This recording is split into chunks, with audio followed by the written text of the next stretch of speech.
Hello and welcome to Happy Hour. It's 5 o'clock in the Eastern Daylight Time. And that means we are off the clock and we are on to talking about Dungeons and Dragons. And we have our first hiccup. There it goes. It resolved.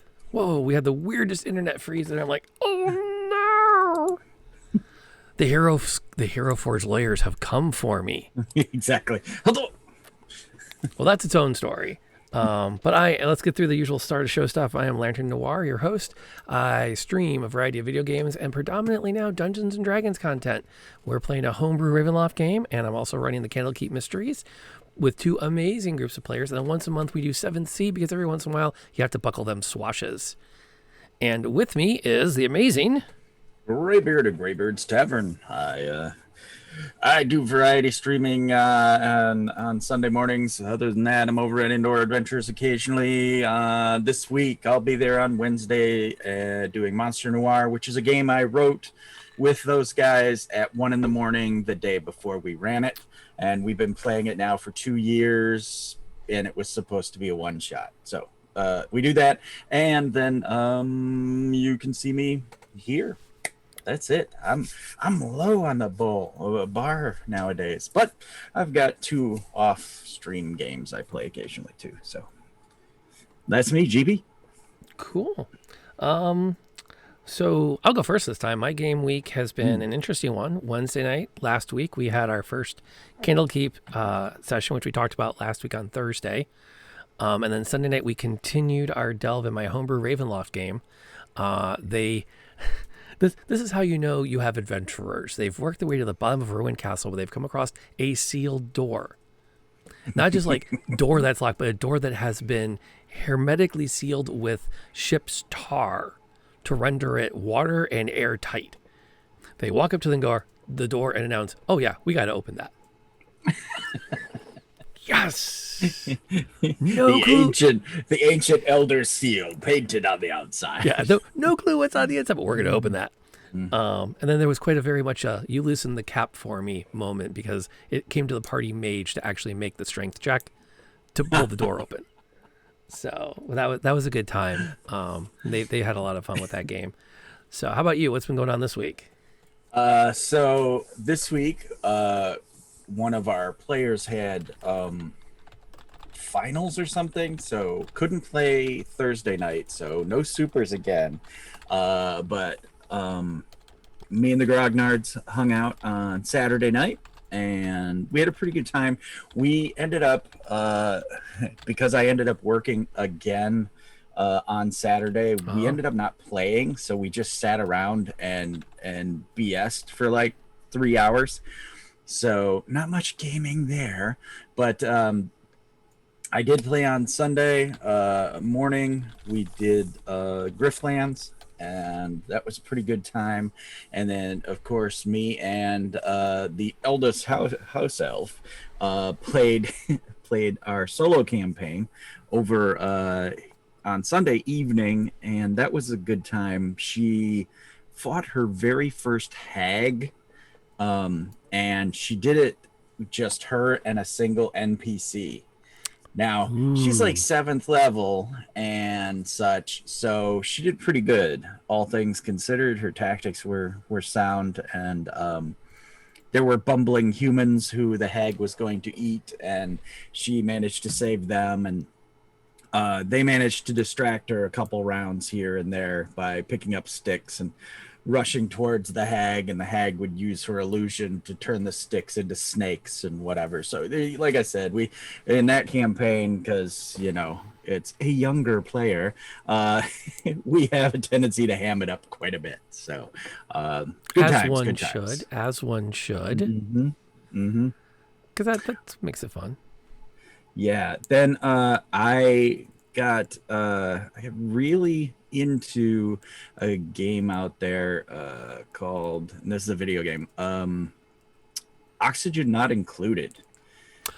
Seen that. That is a brain buster, man. That is, they don't, there's not a lot of tutorial, and except for content makers out there. So at some point, I may come on out and make my own set of, hey, these are 10 things I wish I knew when I started, because that game is it's RimWorld for engineers is the way I'll put it. It is a cuter RimWorld, but it's for people who are like very much an engineering mindset. Because I mean, there is math to do upon math upon structural integrity and heat volume, and then pipes are pumping water. If the water's cold, it makes the environment cold. If the water's hot, it makes the environment hot. So you can kill your plants with water because the water is too hot or cold. I mean, it's a crazy level kind of thing. And I keep going, this is too much math for me. Why am I doing this? And then I can't stop. Because it's the right amount of math and it's fun. That's why. I guess. That's why. I keep going. But now that I've got coal engines, I'm producing too much carbon dioxide. Okay. Yes. So I have to. Yeah. Anyway. So yeah, that's what I spent the copious free time that I have doing. Well, I did have extra time because I didn't get to play some of my games. So that's my week. That's a thing. Get that's a thing. Chat up and running here. There we go. Now, I should get into that, but I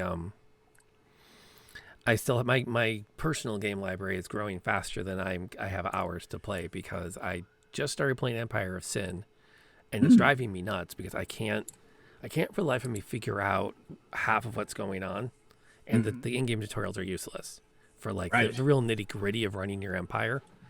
So now I'm just like running missions hoping I can keep my empire from going under because I'm not profitable. And then this week they just launched the Arkham Horror adventure game. Oh, it just came out on Steam. It's a horror, it's an adventure mystery tactical game. And nice. I'm like, oh, I can't wait to get into that. I'm really looking forward to playing it on stream this weekend, because I'm pretty sure that's what I'm going to stream. That's I see. There's times where games sneak in like that, and I'm like, how did I not know that existed? That sounds fantastic. Really, like, I stumbled onto, I think I was, no, you know what it was? I was looking to see if they had released Arkham Horror, the board game, in digital form. Because I had a good feeling that somewhere in this pandemic they were going to do that.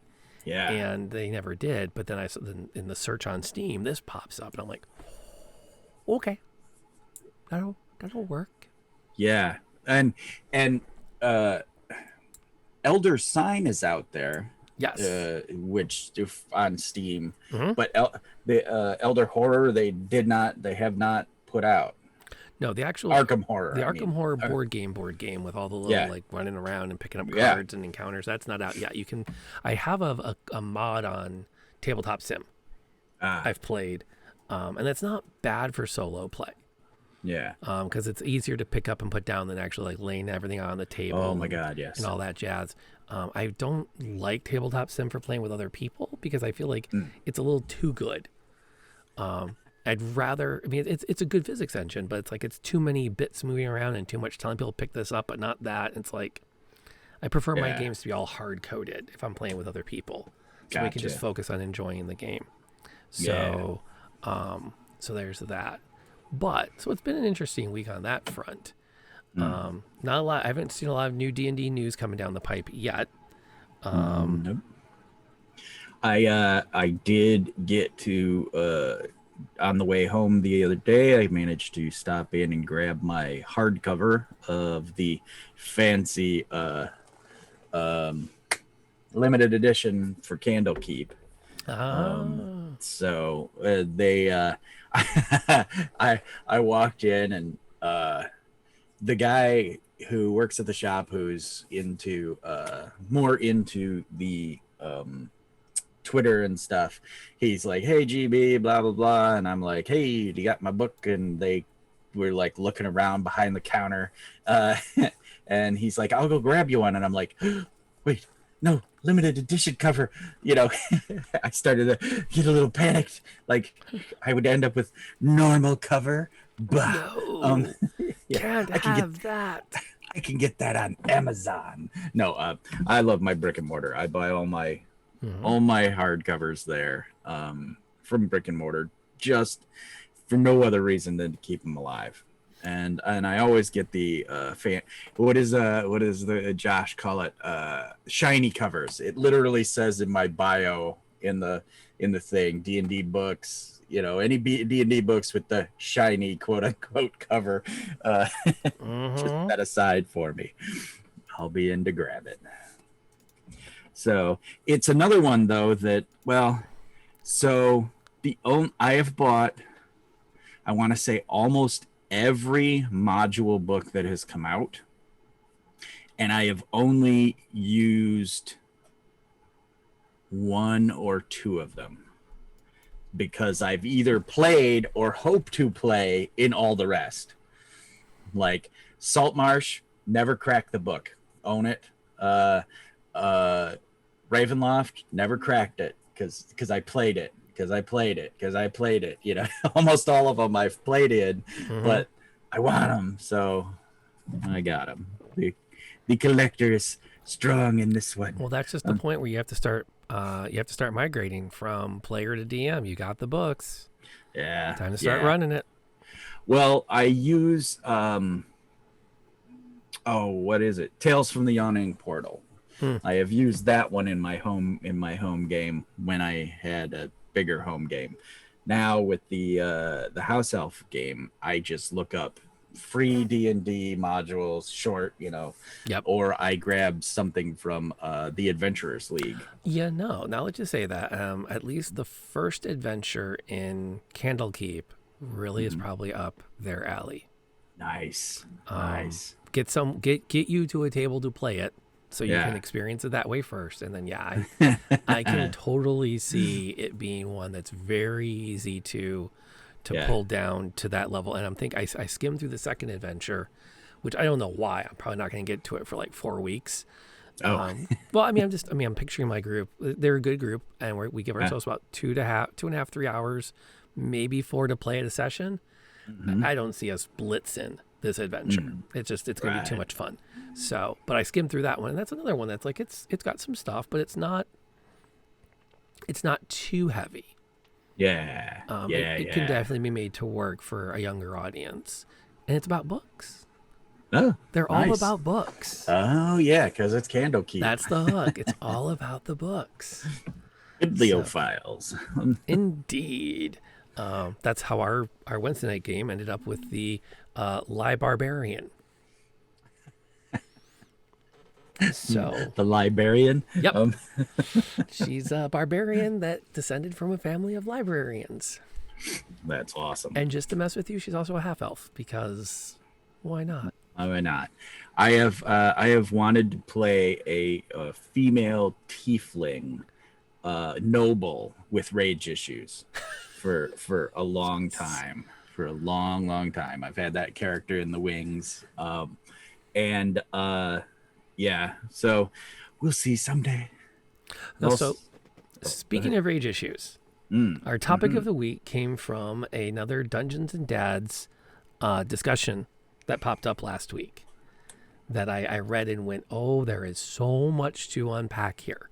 And I figured, like, I know you and I talked a little bit on Discord about it, and you've been really holding back. But there's so much other stuff to unpack. And so here's the scenario. This guy posted and said that he was trying to figure out what to do. His group had encountered a pack of kobolds. They killed all but one of them. And then his wizard befriended one of the kobolds. Then the party paladin murdered the kobold. And when confronted, the paladin said, well, my god orders me to kill all of these creatures. They're evil. They have to die. And when the party of the wizard argued, the paladin announced that he was going to convert the wizard to his religion, made a religion check, and now the wizard has to follow that paladin's faith and can no longer be upset about the death of the kobold. And he came looking for advice on what to do. This was a Yeah, should have never happened in the first place. I thought, oh, there is so much to unpack here. Yes, yes, yes. So, where would you like to start chiseling away at this block of stone that could become eventually a fine bit of art?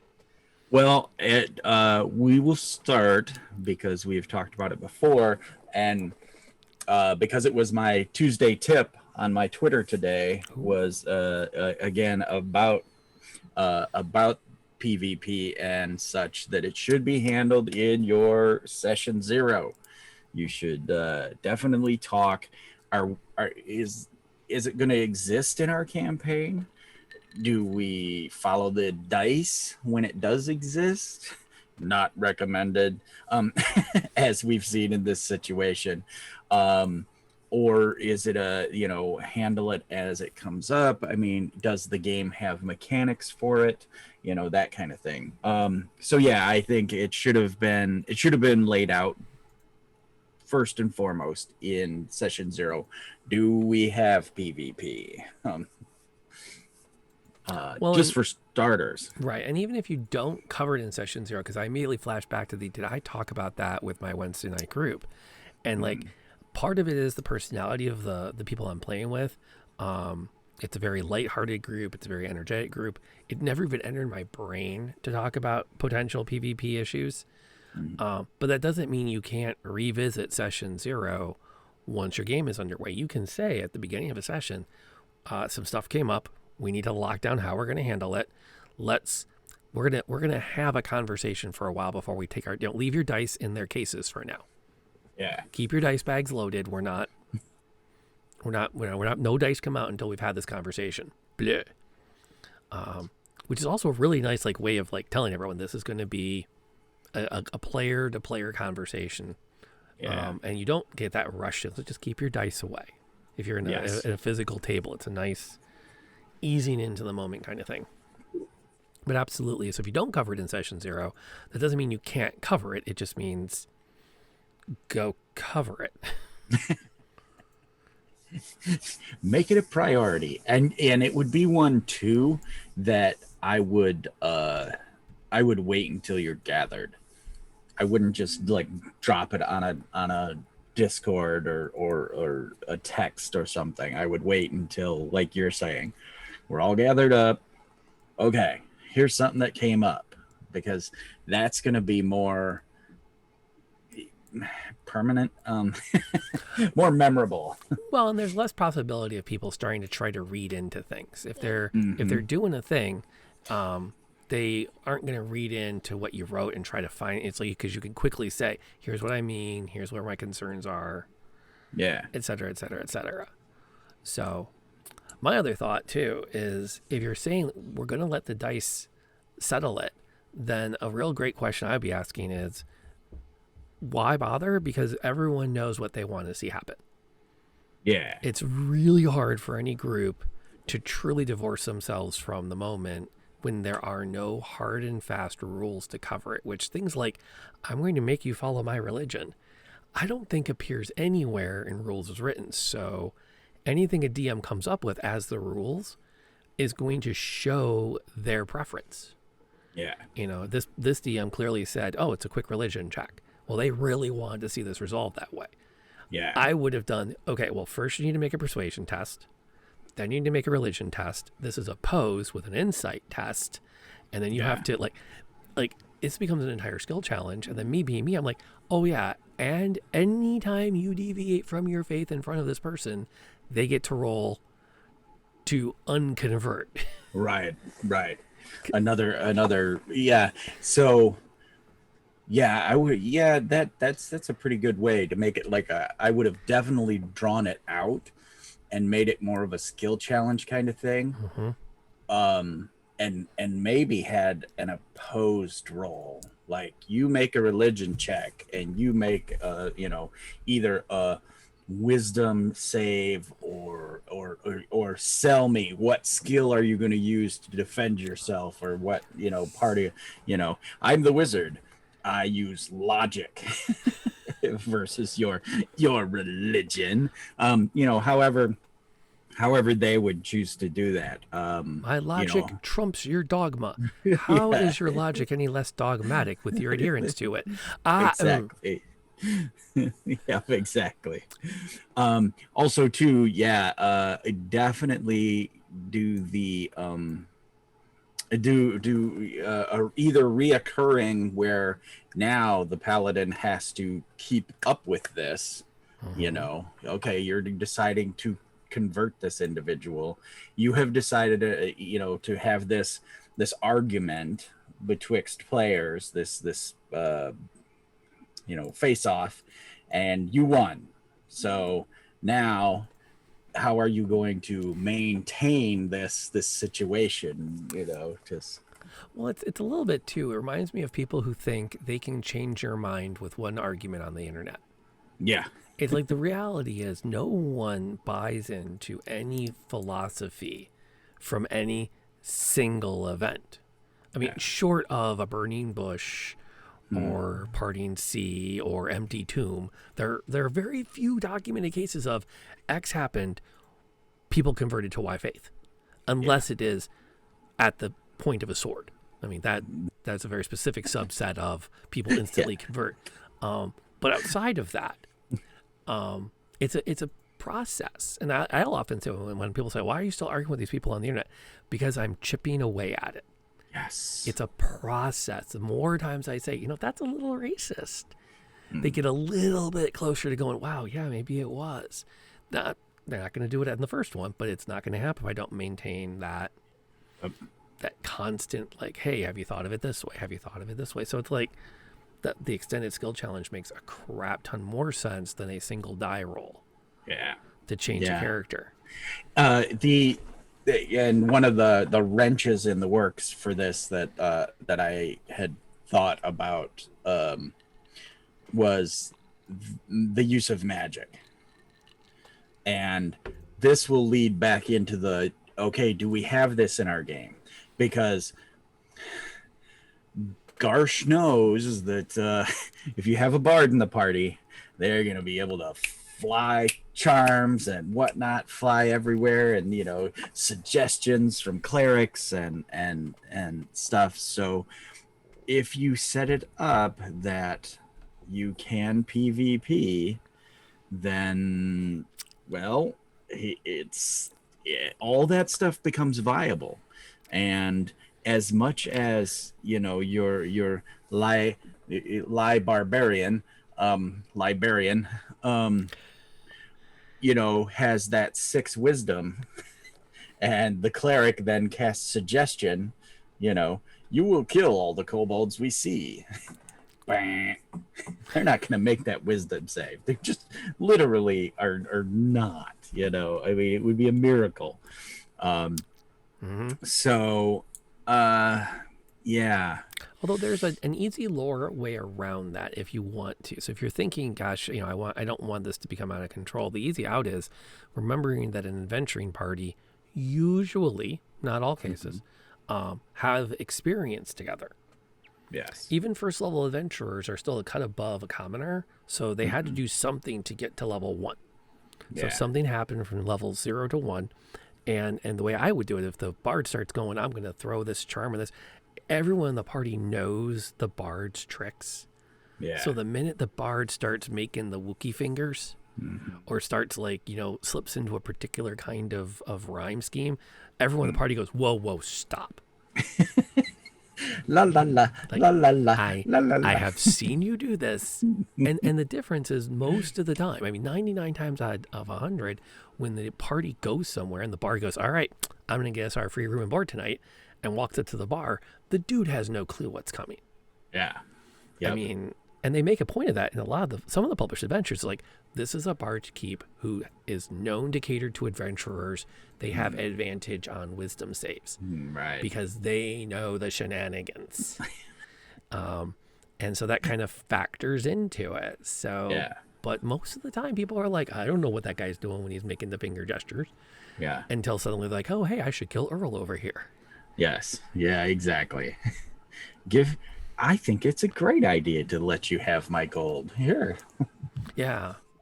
Well, and that again, it comes down to the party you're running with, because I can see some groups are like, I don't care if my character never gets gold because the bard keeps charming her to say hand over your share. Okay. Yeah. I'm fine with that, whatever. But I know some groups are like, I hate playing with this group. I don't like them anymore. They're not fun to play with. It feels like they're cheating. Yeah. Like you kind of gotta know your players. Yeah. And to the how the tone of the game system all play into that too, because if you're beer and pretzeling it and it's supposed to be the more free flowing like Conan the Barbarian the movie, not the books, type thing, Brace for impact. Yeah, exactly. Brace for impact. Oh, hey, it's Enceladorosaurus is popping in, and she's bringing everybody. Oh, well. Oh, thank you everyone for coming in. Welcome, Raiders. If you were listening to us on the podcast, hang tight. We'll be back to you in just a second. I am Lantern Noir. Welcome to Happy Hour at the Old Timer Tavern. I'm here with my great friend Graybeard. Hail Raiders! who's gone Viking on us for this. We get together every Tuesday at Happy Hour and we talk Dungeons and Dragons. And so this is our opportunity to come in here and just kind of, as you can see between the two of us, we have a couple of years experience and we are in the process of talking through all of that. So welcome aboard. We're glad to have you chilling out and hanging out this afternoon. We are in the middle of a discussion about player versus environment versus DM. And we've been kicking around some of our experiences and some of what we know works and doesn't work in the circumstances. That was last week. we were just talking the Irish accent that I tried at the end that I can't do on command. We were just talking about bards charming other player characters, and should that be a thing? Clerics being able to use suggestion on their own party members, and how you should set that up from your session 0 if players can fight with other players and such. Because the example we were looking at was the paladin converted the wizard in the party to his religion with a single religion roll, which is somewhat problematic when you boil it down. What's interesting too, and this goes back to the idea that they got the kobold to surrender and the wizard befriended it. And that was before the paladin said, I must smite it. It is a kobold, it will die. Is that one of the big changes that's come out, especially Candlekeep made it official now, sort of, that there are no evil races. Wow. And alignment has now been moved into an optional rule category. Oh, neat. So neat. Alignment has been removed. So it gets into the idea that there's no such, officially in Dungeons and Dragons, there are no inherently evil creatures. Right. That anything that is sentient has the choice to do good or evil. Right. And that's something that's pretty new and pretty radical. And I've read a lot of commentary on the fact that has ruined the game. Yeah. We'll have to pin it and make it a show. Because that's a really good one. And I would love to expound on that, but let's stick to the player versus player. So. Although in this context, it does factor in slightly. Yeah. And here's the thing: if the player who befriended the kobold is thinking, well, this kobold might turn out to be a good person if we just treat him better, give him some shinies, maybe a sock. He'll be kind of cool about things. No, don't give him a sock. That's bad. He'll become part of our party. And the paladin's still working on the old system of, no, it's a kobold. It can't be good. It is inherently evil. Right. And right there you've got a conflict, which somewhere somebody has to step in and go, well, guys, this is how this world's going to work from now on. Yeah. We have to assume in the situation that was fronted by this person that in their realm or in their world, kobolds are equal evil. And so I guess from working from that, I still think that the wizard should be able to have a counter argument, Mhm. you know, and plead for the kobold's life, or say, I will convert this kobold. That should have been the better quest. Well, and it gets too into the, and this is like the next step is we've converted the player, and now the player is honor bound to role play being faithful to this new god. Right. And there's something really tough anytime I think you take a player and you say, this is how you need to play your character now.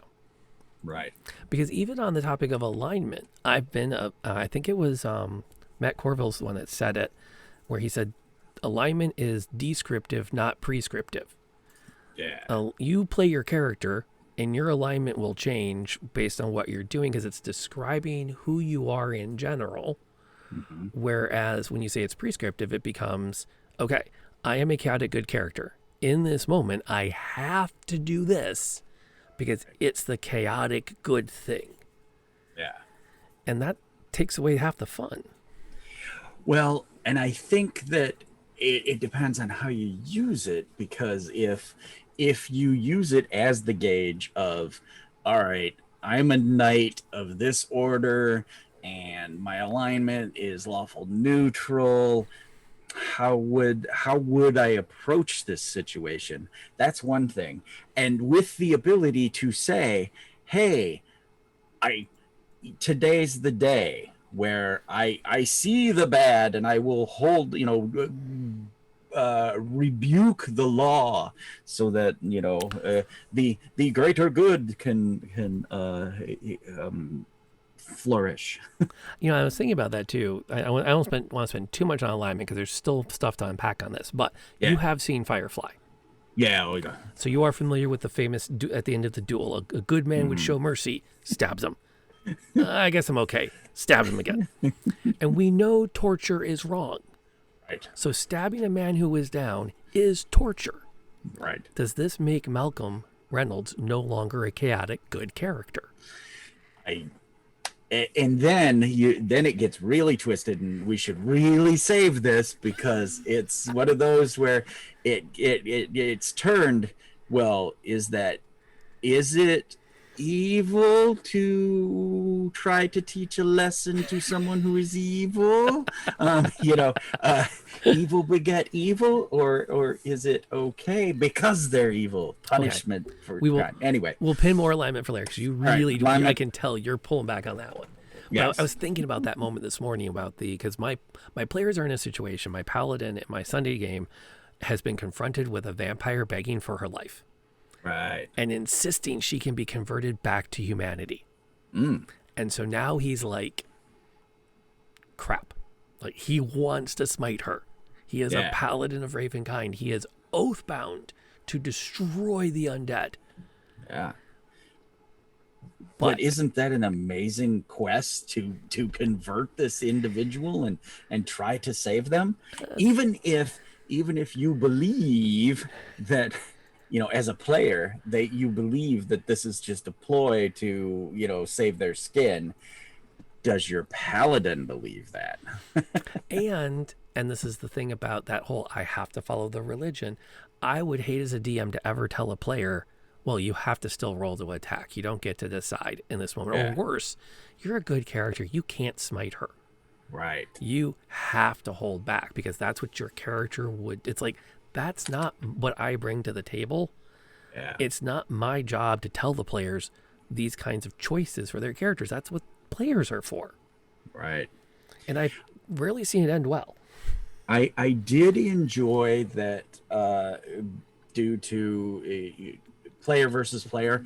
I like the fact that in this edition, all you have to do to say that you're not killing someone is say, I'm doing subdual damage. I'm not trying to kill them. What's hard is when you get into magic, then it becomes difficult. There are no flaming spheres of subdual. Yeah, I'm sorry. I'm the alchemist, and I'm gonna huck acid in your face, but I'm doing it to So subdue do you. you? Okay, now wait. I'll back that up. That you can get away with. I will totally, as a DM, I would roll with that. Okay. It's called tear gas. There you go. There you go. But again, that we've talked about this before with like that part of like what kind of game are you running? Because I've played with people who are like, my character sheet, it doesn't say I have tear gas. It says I have a vial of acid. Yes. And I've seen people who are like, oh, it makes sense. It's thematic. It's dramatic. It's fun. Yeah. And that's the kind of thing that it depends on your game. If you've got the hardcore, we are tracking every ration we eat every day. Nope. Yeah. But if you're playing in a campaign where it's like, yeah, totally, I have what I need when I need it. Yeah, you can do subdual with your acid. It's a pepper spray of some kind. Right. You mixed it different this time. A chicka chicka chicka. Boom. Exactly. Nice. Or maybe you're a clever alchemist, and part of that 6 seconds of preparing to throw it that comes with your one action per combat round is actually blending 2 chemicals, because you don't walk around with vials of pre-mixed chemicals that if you were to say fall, it's like epoxy. You have to put the 2 things together Exactly. for a reason. A pocket full of acid vials. Yeah. Bad idea. Oh God, I played in a LARP once where they had written into the game, and I don't entirely know why, weapon damage in their effects. And there was an alchemist who walked down a hallway and he triggered a trap, and it was one of those, you take X damage and everything on you takes X damage. Oh. And he was also the guy in charge of carrying the party's healing potions. Oh. So he had like an entire campaign worth of healing potions on his person. Right. And it was like, that was it. They'd spent 3 months stocking up so they could go to a real full-time long-term weekend event. Yeah. All of it was wiped out in that instant. Oh. And I'm like, that's kind of crappy game design. That's harsh. That was not fun to watch. I remember in first edition, we used to do that kind of thing. Equipment damage. Okay, you've been hit by the fireball, and then spend way too much time going through people's equipment, making saves for the equipment and stuff. Yeah, it was. Oh God. Oof. Yeah. Much better now. I like to think so. Do we want to keep going on PvP, or do we want to step on to versus DM? Well, let's keep talking about there's more in this anecdote to unpack. We should stick on that for now, I think. All right. Plus, I found out there was a resolution to it. Oh, there was. So are we ready for the resolution, or do we have more thoughts on the current moment where we have you've been compelled? I feel like we may have run that down. Other than to say no, this is what my conclusion in my Tuesday tip on Twitter was no player should ever be forced to do something they don't want to do. It should always be player consent with their character, and so in all kinds of crazy situations. And that's one of the things too that we said in our session 0 thing was about, do we have player death? I mean, is this the kind of campaign where people die, or are you just taken out? Do you get you get little X's on your eyes for the moment, and is resurrection or revivify, that kind of stuff, is that readily available, or is a character death a character death? So again, can a player kill another player? Because in my second edition campaign years ago, we had players who would turn on each other. I had a character who would spend their gold to hire assassins to kill another character, kind of stuff. So that was a definite player versus player situation. That's harsh. Yeah. And that, you know, and like the DM, the player, the elder player in me is like, I remember those days. Mm-hmm. I remember plotting with DMs. I'm like, I gotta get back at this other character, and we should. And I remember thinking, looking back, I'm like, man, I just should have let all that crap go. Mm-hmm. It was not worth it. Yeah, and me trying not my thing back then was me trying not to tell players what to do with their characters. And so when one would come to me and say, "Okay, I'm hiring an assassin to kill this person." So then when the assassin would show up, the party would defend the person, and then they would hunt down, try to hunt down the assassins and all that kind of stuff. So eventually the person was going to be found out, or the other character was going to die first. Turns out the other character died before the party figured it out. So, And then it can create, if your group is amicable to it, it can create some really, really neat role play opportunities. yeah. Because then you get into that moment of like, it's been 4 months that we've been on the hunt for this assassin through all these various guilds, and and the gold changed hands like 5 times because, well, gig economies are really hard to maintain, and so there was a lot of subcontracting going on, and so forth and so on. And it sounds, I can totally see that too. The contract gets passed off, and maybe it gets lost somewhere in a game of poker and whatever. And then at that moment where you're like, oh, it was you all along.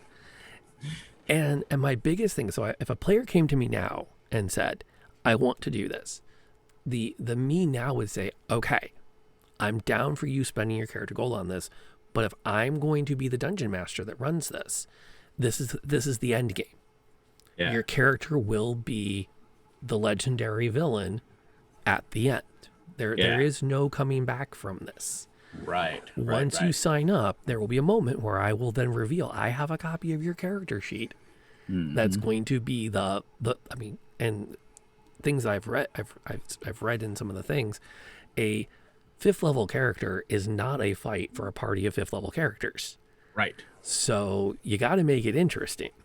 Yeah. Go ahead. My favorite on that one was the 2.5-year evil campaign we played.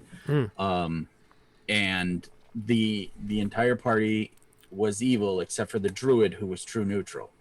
And this is way back in 2nd edition.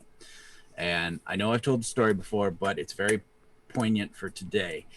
So played for 2.5 years. Their evil spread. They conquered lands. They had castles and armies and blah blah, all that jazz. And they were on a boat, and they were 500 miles out into the ocean. And every day, the druid casts Goodberry and gives everyone a Goodberry for food. Well, back then, you could reverse spells. So this morning, the druid hands out bad berries. Save versus poison, but everybody saves or doesn't and takes damage. Well, while they're doing that, he casts Warpwood on the ship. So the boards and the planks of the ship all go warp. Water comes pouring in. He turns into a dolphin and jumps over the side, or jumps over the side and turns into a dolphin and just swims away. Because the evil in the world had grown too far, and he was seeking the balance. Because at first there wasn't enough evil in the world, so the paladin or the druid was trying to create the balance, and then he realized it was time. It was time. And out of that, only one character survived. Other than the druid. Of the 4 other players, 3 of the 4 died. But now here's the linchpin question: did you all get together and play again after that? Oh yeah. That was back in the day where it was only at the table, and there was no internet. So yeah, and we all remained friends, but we didn't go into it saying we're evil. We are all evil. And that campaign consisted of a lot of note passing at the table, constant note passing. And as the DM, I would feed into it, and they would feed into it too. So sometimes the notes would just say, hey DM, hi, or just be a smiley face, or, because we were kids, it's just a penis. Okay, thanks guys. that sort of thing. Or should I say, thanks, guys. Anyway, the so player versus player is definitely it can be a lot of fun if you know what you're going into. If it's a Blades in the Dark kind of campaign or a Gangs of New York sort of feel, and or even Sons of Anarchy, where people are doing things and you're like, why are you doing that? Or people end up dead. Oh God, we're still in the gang now. We got to get rid of the body to do the other thing to so yes, it definitely depends on your players though. But yeah. Like I said, the bottom line is no one should ever feel uncomfortable. So. Well, and that's why the real question is, if the party is on board with that kind of a game, then that's the best way to play it out. I mean, we played Diplomacy when I was in high school, and out of my group of like 8 friends, everyone was into it except me. And at the time, I took that as like a personal, like I have something wrong with me. Yeah. Everyone loves this game but me. And part of it too was the first time we played it, I was out in the first 15 minutes. Right, like 3 moves in, I was my country was wasted, gone, bye. Yeah, like off the map. That game is the make or break friendships game. It really is. Anybody who has never played Diplomacy, do not play it with a significant other, someone you hope to be a significant other, or good friends. Because it's one of those where you should only play it at convention, where you'll never see those people again, and you all go into it knowing what you're getting into, because it is PvP. Oh yeah, that's all that really liked that. Like they were really into that kind of a game, and it showed up more as we kept playing, because when we played Shadowrun, that was a common theme. Was so and so's character is mad, so he's gonna. I mean, we had nights where it was. We were literally being hired to go kill another player's character. Right. Because there were so many of us, sometimes we would break up into 2 groups to play. And there'd be a moment where like, okay, we've got that spot. Well, let's take a break and play some Nintendo. Why? Because I got to talk to their DM for a second. It's like, okay, they're at the spot where they're going to kill him now. And the same time, some of us were like, oh, this is really cool. And some of us were like, this is really jerky. Right. Like, I'm really uncomfortable with this. So there is a lot to be said for like how much control people want versus how much everyone else at the table wants, and trying to find that balance between them so that everyone still keeps having a good time, which is freaking hard. Yeah, it definitely is a situation that needs some finesse. So real quick question. Are you hearing or the audience maybe, are you hearing the beeps from my Discord notifications? Anyone? Awesome. All right. I am going to shut it down anyway, because now it's distracting me. And I'm on so many Discord servers that it's a constant. I'm bad. I have most of mine on mute because I just can't keep up with it. And I just kind of go through phases of which ones I'm active on. Right. It's just I'm on a few too many, I admit. So there was resolution for this particular party. He got in the group, and I highly recommend this Facebook group. It's called DMs and Dads and DMs, or Dads Who DM, or something like that. D&D Dads. I think it's D&D Dads. So a lot of us had suggestions, and most of them we've talked about here. The resolution was the player, since he was a wizard, was able to create a necklace that would force whoever was wearing it to see kobolds as friendly cohorts. And he was able to then sneak it onto the paladin by claiming it was a different kind of charm. I see. And he approached the DM with this as a possible solution. The DM signed off on it and said the next time they got to a magic shop, he could get it enchanted, and it'd be a quick, persuasion check to convince the paladin it was, or maybe he just give it to him anyways. Yeah, but the kobold was still dead. Oh, kobold was very dead. Yeah. So in our we played Storm King's Thunder, when it first came out over on Sir Lucian's channel. And it was very early in streaming, very early in 5th edition, and we had a prisoner that I believe it was our paladin was trying to convert. He was an Uthgar barbarian who was very young, and he was working on converting him, and our wood elf, when she was on watch, murdered him in his sleep. And it became a real thing, a bunch of drama, because the paladin then cast not Spare the Dying, Quiet Repose. Cast Quiet Repose on the body. When we got to the next town, he went to his temple, gave up his sacred plate mail armor to get the boy risen, and bam, he was back. And so now the wood elf was even more like incised, like that's an enemy of my people, and they slaughtered my village, and la la la la. And so it became a good dramatic, tension and whatnot. But they came to the conclusion that, okay, I'm giving you a chance on this guy to convert him, he makes one false move and I'm going to let him have it, kind of thing. And so it became a really good bit of party tension.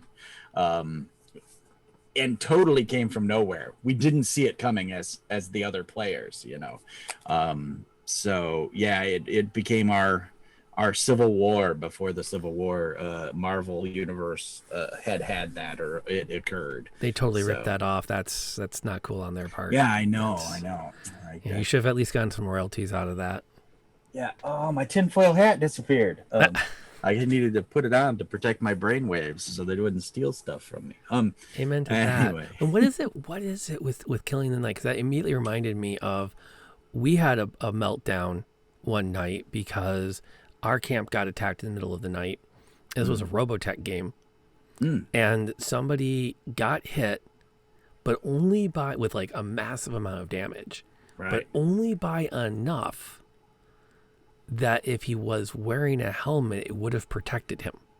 Right. Which then launched into a "do you sleep in your helmet" debate that went on for like an hour. because it was fatal damage. It was Robotech, so it was mega damage against a structural damage human, because the mega damage helmet was off. Gotcha. And thus well, if I was wearing my helmet, well, you were sleeping. I'm sleeping in my helmet. No, you don't. Yes, I do, because there are things around here with mega damage weapons. And then like 4 hours later, I can't believe you killed my guy. Stupid. And I was like, oh, man. Oh, yeah. Oh, Robotech. Oof. Yeah. Great concept. Really weird rules. Well, it could be, if it wouldn't have been in the Rifts system, if someone were to rewrite it today, I think they could do a much better job of it. As some of the systems out there that I have played now, it's much faster, but so much less crunchy, which is the balance. There is no, and I mean, I have looked at a lot of Mech Warrior Battle Tech, mecha type game, Gundam type games, and a lot of them are either really narrative or really crunchy, and they need to have the Reese's peanut butter cup version of it that comes together and is like nom, nom, nom, nom, nom, the super nummy. So yeah, well, that's something you can, there are ways to balance that. I think it's really interesting thinking about this particular party with the Kobold, that there's the agreed upon solution was another player agency robbing solution. Yes. So that really seems to be like their group is very tied in to that idea of screwing each other over. And I would predict, as we've been talking, that probably within a few months they're going to start with and we're going to put out a hit on so-and-so. Yeah. Like it's kind of the foundation is there, and they seem to be cool with it. And that's just it. You had said it earlier. If it is still entertaining for everyone, Mm-hmm. why not? I played a pyromancer uh, in a campaign, and I had a 6 wisdom and a like 10 intelligence. But sorcerer, unworldly power, 16 or 18 charisma type thing. So he was really charming, but dumb as a brick. He was beautiful and charming and all this. But the halfling rogue in the party was robbing him blind. Just robbing him blind. And he talked to me about it. He's like, hey, I keep doing this stuff because you're dumb and not very wise. And I said, oh yeah, it's fine. You'd better hope he never figures it out. and he's like, I get it. And so like one morning I woke up and my magic ring was gone. The halfling had stolen my magic ring while I slept. And when I woke up and I found it, I was like, hey, where'd my magic ring go? And the halfling deception check said, the guards kept your ring when they took you in. They must have taken your ring from you. And and just to show him that actions have consequences, I was like, they did? Fine. Kick the door to the inn open and walk down the street with my hands on fire, heading towards the guard post. And the halfling's like dragging behind, like pulling my robes, like, no, you shouldn't do that. Because I was about to level a guardhouse with constant fireball, kind of thing. Yeah. So, actions have consequences. So if you're going to play that way. Is that how that works? Mm-hmm. Well, yeah, and that's the way it should be played. If everyone's enjoying it, that's the way. And it kind of loops back to the one I talk about a lot, the blown up game. A lot of those players didn't know they were signing up for a proto Game of Thrones. Who's going to backstab who? Playing Vampire over the years, I've always found very challenging because Vampire the Masquerade is a game of intrigue and cloaks and daggers and gothic horror, and it's supposed to be like, I often enjoy the game as a study of asking what is humanity, like what does it mean to be human by being someone who's not, who can't be, right, as it were. But there are a lot of games where it's all about backstabbery, and I had a hard time back in the it was the mid 90s. I actually met Mrs. Noir at a game of live action Vampire. Yes, and right. Shortly after I stopped going, somebody started a evil vampire, the Sabbat story arc, and they actually converted the entire game over the course of a couple of months. Okay. It was methodical, but it was one vampire at a time. They literally got one, and then they got another, and they didn't, and her character eventually got and became part of the whole, like, we're going to try to get so and so this week, and eventually they maneuver so and so, and it's like, well, there's 3 of us and 1 of you. Yeah. Either you're dead or you're converted. Right. Because that's how the game works, and I've often reflected that I was kind of glad I wasn't playing through that, because I wasn't into playing evil vampires. Right. I kind of liked the redemptive story arcs, or the a little bit of that I'm fighting against my inner nature to not succumb to the beast. Yeah. And I would not have enjoyed someone telling me, well, there's 3 of them and 1 of you. You can either make a new character, you can be evil, or you can stop playing with us. Right. And I know a few people who did quit. They got and they went, well, I guess I'm done playing now. And they walked away from the game. And that's a weird spot, especially with a LARP, because a lot of LARPs hang on players driving story. Right. When it's a big open thing, it's hard to run a LARP. If running a table is hard. Right. With, up to 8 players. Can you imagine trying to run a university union building with like 40 players? Yeah, and particularly in a more live action situation. We did a vampire. We did multiple vampires over the time when we were running the Gamers Guild at the college we went to, and in that it was entertaining to see the different people and personalities, and the the game itself lends to player versus player. Your Brua are going to definitely be troublemakers Yeah.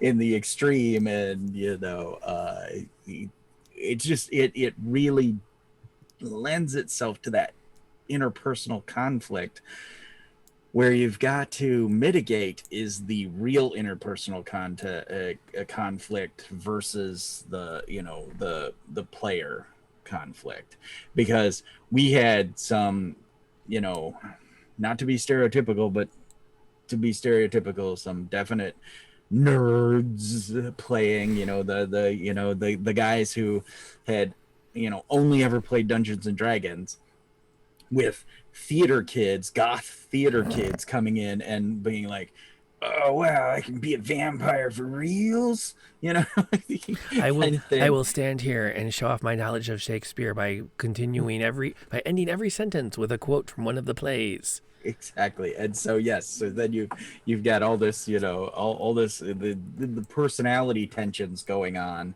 and stuff. It was hard. It was hard. But it was very satisfying to have those interpersonal conflicts, as long as they stayed in game. When people started being weird or creepy, then they were ousted very quickly, and it was something that wasn't as prevalent.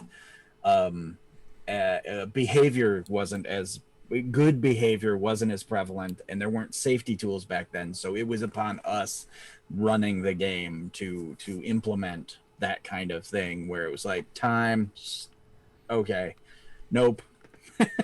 Back that rewind, hit that rewind button, because that is not going to happen in my game. Yeah. Well, that's a game too that I think a lot of people who get into playing it, it's a hard one to set up, because Dungeons and Dragons is relatively easy. If you ever get strapped for content, throw a monster at them. It's like any other good action movie. We've got 25 minutes to kill. We'll call up the CGI department and see what they can slap on the screen for 20 minutes. Right. And then call up the choreography guy, because they're going to be busy for a few minutes, and then it'll work. But a game like Vampire, if you don't want it to turn into PvP, you have to work to come up with ways that's like, okay, you have 3 hours to convince each other what the solution here is and how to throw your resources at it. Because that's the Vampire game I always thought I would be showing up to, the game where, okay, who's going to get me on their side so I can lend my power to support them? Right. Yeah, the Toreador has to talk the Bruja into working with the why can't I remember it? The Nosferatu. Yep. I'm just a slow talking gentleman from the West. You see, back in my day, a good vampire just kept out of the way unless there was a card table going. You come out, you play some cards. All this stock market crap the Ventru get into now, I don't reckon I really understand the difference between looking down and seeing two ladies staring back at you and trying to figure out what the Dow Jones is going to do next. It's all a gamble. Now, if you ask me, I'll take them two ladies smiling back at me over that whatever TikTok stock is, because at least I know there's probably another lady waiting to come say hi. And my three ladies, they're going to beat your two boys any day of the week. Oh, man, that's awesome. Thank you. I haven't done Roger in so long. Yeah, yes, Roger Roy's, which was go ahead. Which was a playoff Roy Rogers. Oh, duh. I'm sorry, I didn't see that. Happy trails to you. Yeah, and of course, it was the 90s, and so, I played a vampire named Cockroach, and all his points were into he wasn't strong or fast or whatever. He was just stupid tough. He literally would do things like he robbed a dance studio to get a pink tutu so that he could jump out in front of a semi truck doing a the best pirouette a punk could do, and the truck managed to stop before it hit him, and the guy gets out and is like, "What's wrong with you?" And he's like, "What's wrong with you? You were supposed to run me over."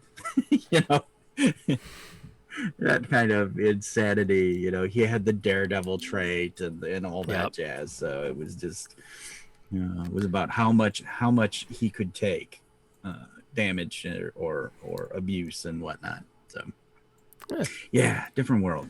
I think topic wise, the idea of us really, I mean, laying out the difference between player versus player, player versus environment, player versus DM is so many layers that I feel like there's a lot of good conversation just in like managing player versus player conflicts. Yeah. And so we've talked about the importance of a session 0. We've talked about the importance of a pre-game chat. You know, knowing you've got an opportunity to stop and go, hey, you know, before we get the dice out, let's talk about this either situation that came up, the situation that sounds like it's coming up. That's another big part of I mean, it's going to be kind of weird. I think the more we talk about running games, the more I reflect on things people have said, because I've had a few times in talking around, people say, oh yeah, he's my dungeon master, we play D&D. And I always feel a little awkward when I hear that, because like I'm just the dude who runs the game. Right. Like I show up, I run, but the more I think about my responsibilities, a lot of it's like, no, it's my job also to kind of listen to the post-game chatter, listen to the between-game chatter, listen for things. I'm like, oh geez, this sounds a little bit like our dwarven rangers getting ready to snap. Yeah. I should probably talk to him, be sure we're on the same page, make sure something doesn't come up at the table if we can avoid it. And that is kind of like kind of like being the coach. Right. Yep. Yeah. The mitigator of situations. Well, and you know, as we said in our session 0 talk, if you have the rewind button, the stop button and whatnot, that's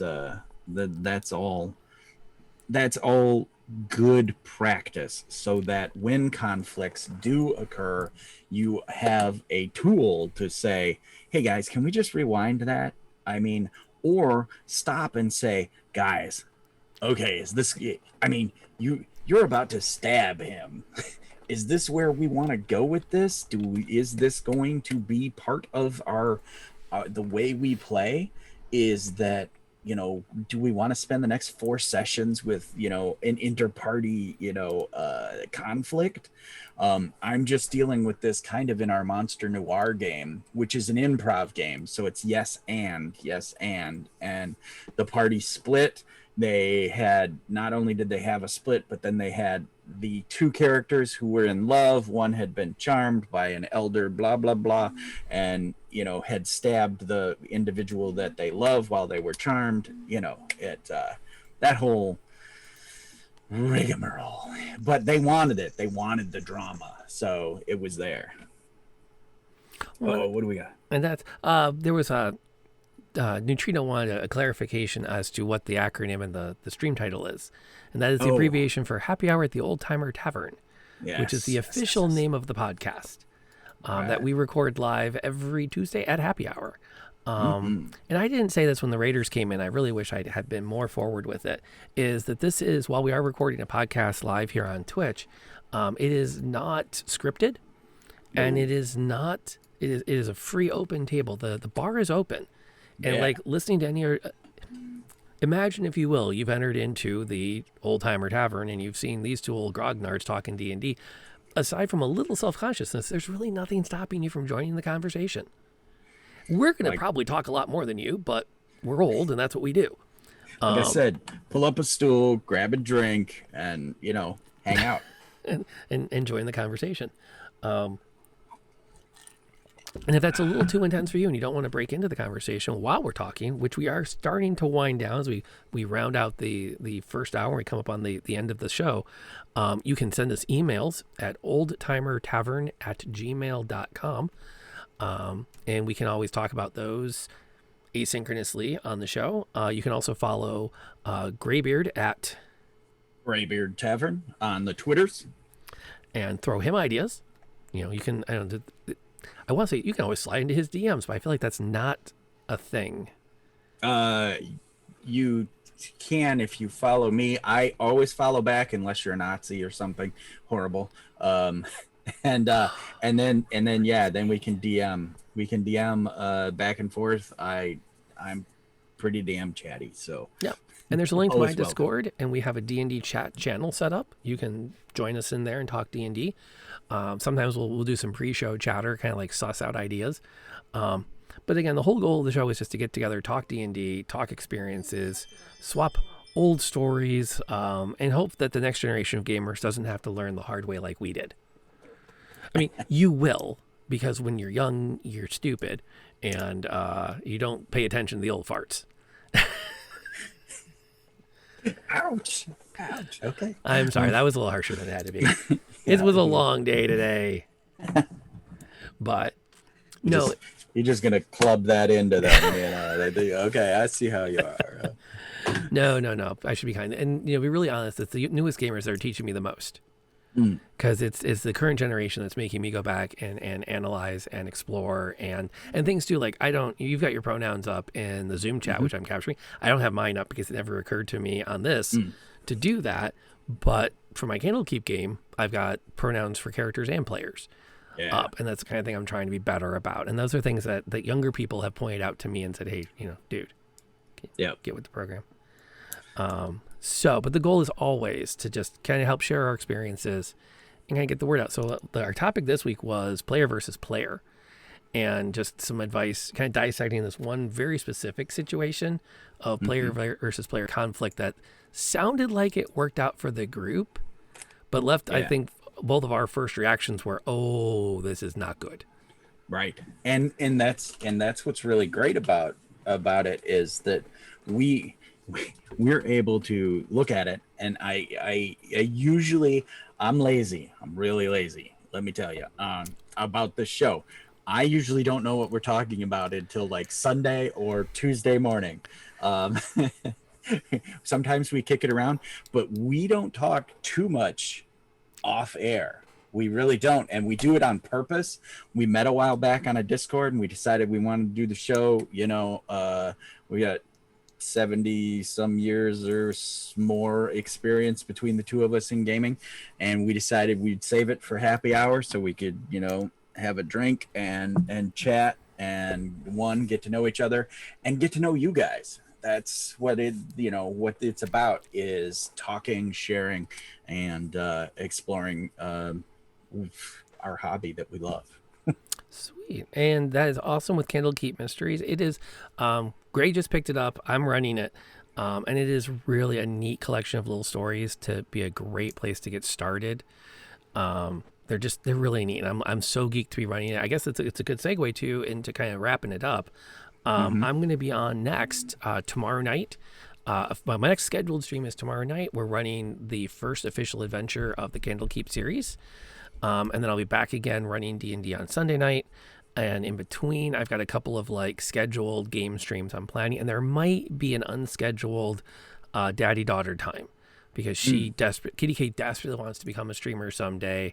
And she's been such a little trooper. She doesn't want to bother anybody. So she's been doing a lot of solo play, a lot of watching YouTube or playing by herself. And we kind of had a heart-to-heart today. She said, I miss playing with you. And I'm like, all right, let's block some time out. We don't even need to stream it. And then she goes, oh, we can't? So that might be her bonus for being caught up in school, as we get back on stream together. And all of my game times are at 7. So just check the schedule below and you can see when I'll be on. And how about you? Where do we find you next in the lives? First, I'll say, non-dairy neutrino. I just got my copy today, and I had to just put it in the shelves. I don't know if any of you were here at the time, but I just put it in the shelves next to the other stuff because I buy the books, but I almost always play in the modules. So I can't crack it, but I want to own it. So I'm really looking forward to kind of following what what Lantern's doing, because I don't want to look at it, because I someday may play it. But you can find me also tomorrow night. So go over, watch Lantern, and then go over to Indoor Adventures YouTube channel and catch. We'll be playing our Monster Noir game tomorrow night. Ooh. And yeah, so catch that on the YouTube, because Or watch that live and catch me on YouTube. Either one's all fine. right. So either way, I try to be cool. But yeah, it's a supernatural horror noir game set in the 1920s, and there's vampires and liches and a Durahan and an Archfey are in the party currently. Other than that, you can catch me Sunday morning, Sunday, where I get to play with even more of my toys. And we go through the Griftlands, and I'm playing Griftlands right now, which is a animated card game that I've been blown away by. It's got a very Aeon Flux sort of art style that is really fun, and we love it. And then back here on Tuesday. Which is 2/3 of fun. If you're listening to the podcast, thank you for downloading. Thank you for listening. Please, if you had a good time listening to this, throw us a review on the Apple iTunes store. It'll help other people find the content we are putting out and help spread some of the love and the fun and the knowledge and the experience. If you found us on YouTube, feel free to like and subscribe. If you're watching this as a Twitch VOD, feel free to, somewhere you can click a button where you can continue to enjoy and find more of this content we're creating. Are there any parting thoughts from you, sir, before we say goodbye to our podcast listeners? Yeah, never be afraid to stop the action, hash it out, and go for the drama, go for the conflict. I will say, it, as long as everybody's on board, PvP can be amazing drama. I have nothing to add to that other than he's right. If everyone's at the table is having a good time, you're doing it right. And if they're not, you need to back up and ask yourself, why are they not? And then you kind of go from there. So thank you for hanging out. And until next time, stay safe. For everyone that's here on Twitch, we are going to pay this forward. We appreciate Enceladus bringing everybody over on the raid and hanging out with us. Hopefully you had a good time. We are going to pay that forward. We're going to go drop it on a friend of mine who is in my Sunday night games, who streams under the name Nebula with a K. And right now she is exploring the open beta for Magic Legends, which is a Diablo-esque game set in the world of Magic the Gathering, which looks like a really fun. She's got some graphic issues because it's the open beta, but she's having some fun with it. So we're gonna go pop over there and hang out. Not quite that Nebula with a K, but K Nebula. So we're gonna send you guys to her, and then I'm gonna go get some dinner and finish lesson planning for the week and panicking about tomorrow night.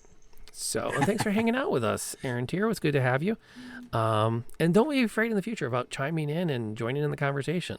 We love to listen to bring you into it. We would get have the most fun when we're talking to people. We're two old gregarious dudes.